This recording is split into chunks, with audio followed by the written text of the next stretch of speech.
Bonjour, bienvenue. Welcome to the channel and thank you for stopping by. Today I'm going to talk to you guys about the L'Orangerie. The L'Orangerie is a beautiful museum located in the heart of Paris. It's known for its impressionist exhibits. It in particular houses the Waterloos by Monet, which we will get thoroughly into. So today we're going to talk about the L'Orangerie, should you visit, what to expect if you do. I'll give you a tour and take you through the highlights and whether I think you should go. All right, let's get into it.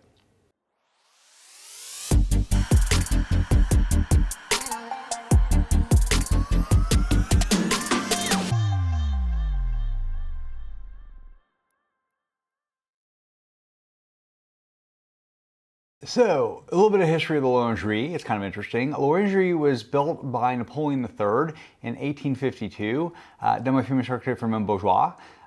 It was built to house the orange trees so that the orange trees would be safe during winter. Later, it obviously became a museum.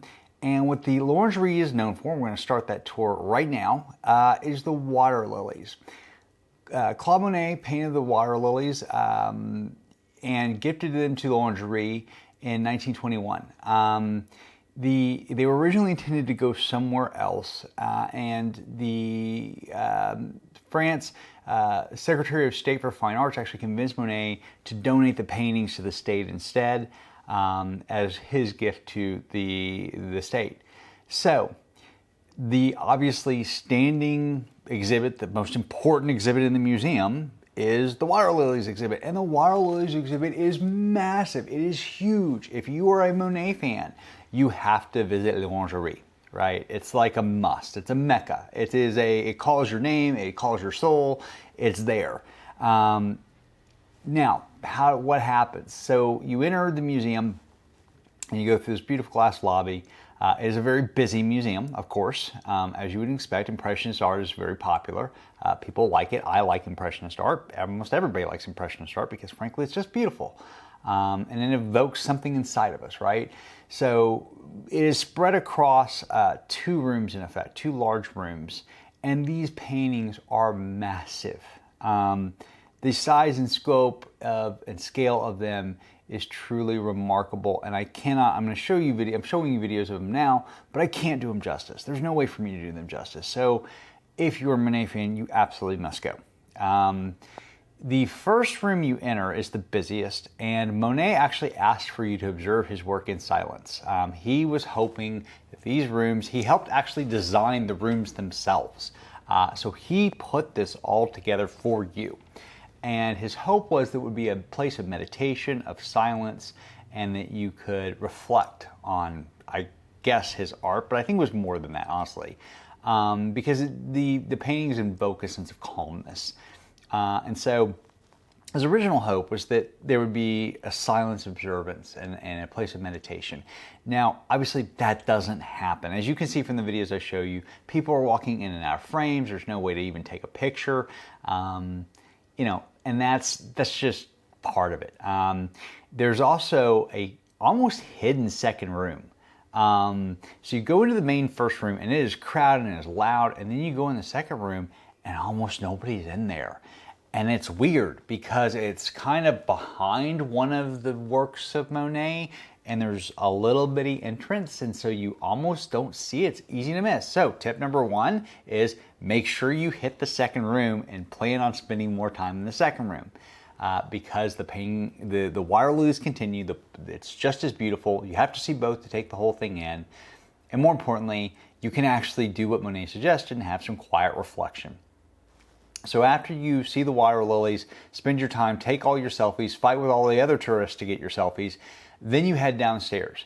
The works in L'Orangerie, and we're going to go through them, were fairly diverse, but they're all, from that Impressionist time period. They're all from the same era, and I liked it. So I'm a huge fan of Matisse. I like Cézanne, and I found some cool paintings I didn't know.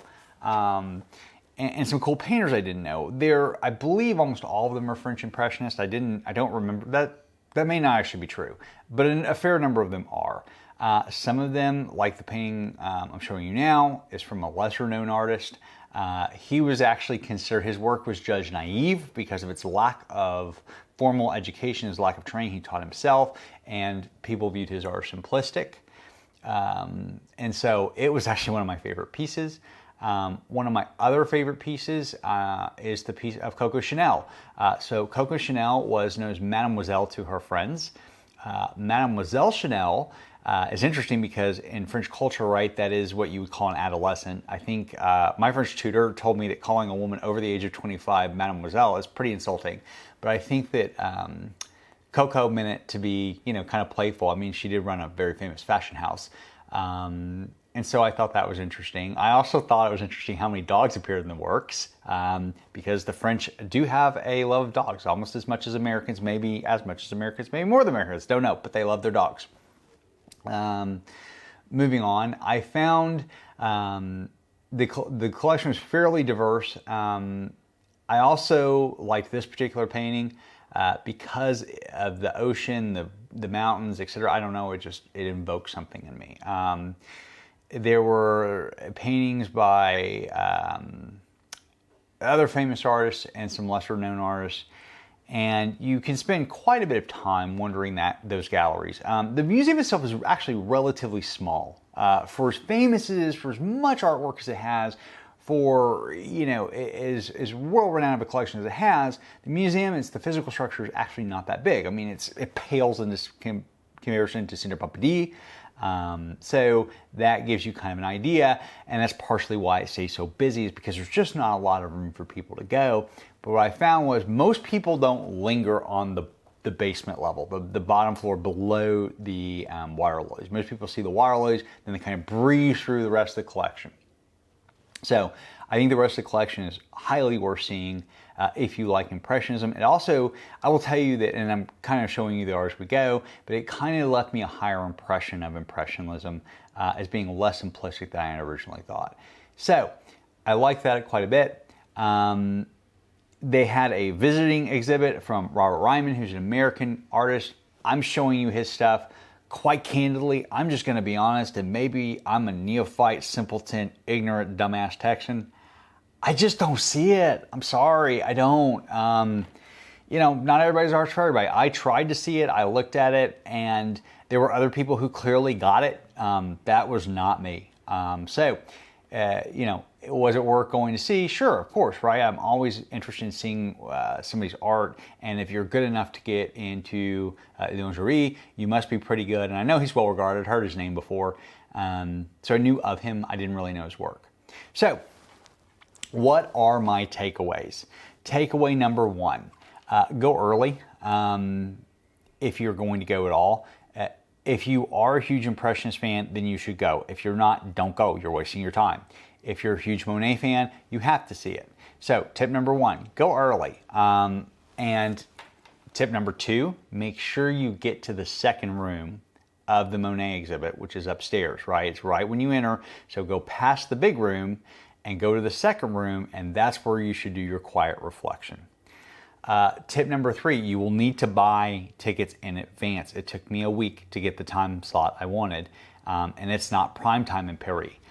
So assume that you're going to need to book your tickets before you leave the United States or wherever you're visiting from. Next tip, there are people everywhere. So if crowds are not your thing, you know, you're probably not going to get to take as many selfies as you want with the water lilies. And, you know, would I go? Absolutely.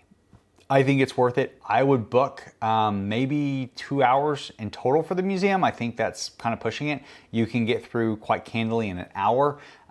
If you want to stop and have reflection time, 2 hours is your time frame. While you're there, go to Les Jardins Tuileries.